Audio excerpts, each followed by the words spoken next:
જળ જળ જીવન છે. જળ કૃષિનો આધાર છે.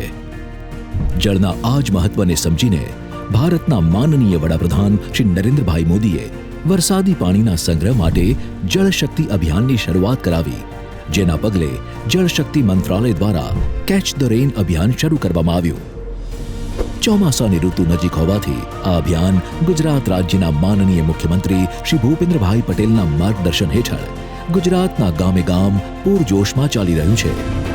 ત્યારે બનાસકાંઠા જિલ્લામાં પણ કેચ ધ રેન અંતર્ગત વિભાગના માનનીય કેન્દ્રીય મંત્રી શ્રી CR પાટીલની પ્રેરણાથી વિધાનસભાના માનનીય અધ્યક્ષ અને બનાસ ડેરીના ચેરમેન શ્રી શંકરભાઈ ચૌધરીએ બનાસ ડેરીના સહયોગથી અંગત રસ લઈ રિચાર્જ કૂવાના નિર્માણની શરૂઆત કરાવી છે, જે અંતર્ગત 25,000થી વધુ કૂવા બનાવી ભૂગર્ભ જળસ્તર વધારી 12 માસ કૃષિ માટે પાણીની ઉપલબ્ધતા સુનિશ્ચિત કરવામાં આવશે.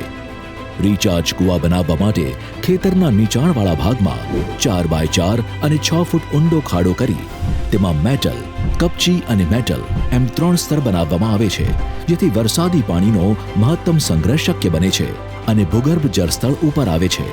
આ પદ્ધતિને ગામે ગામ અને ખેતરે ખેતરે અપનાવવા માટે સમગ્ર બનાસકાંઠામાં મુહિમ ચાલી રહી છે.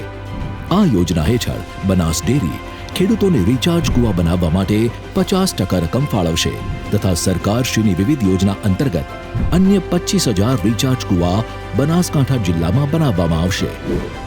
હવે ખેડૂતોને 12 માસ ઉપલબ્ધ થશે પાણી, પર્યાવરણનું સંરક્ષણ થશે અને વહેશે હરિયાળા પાકની સરવાણી.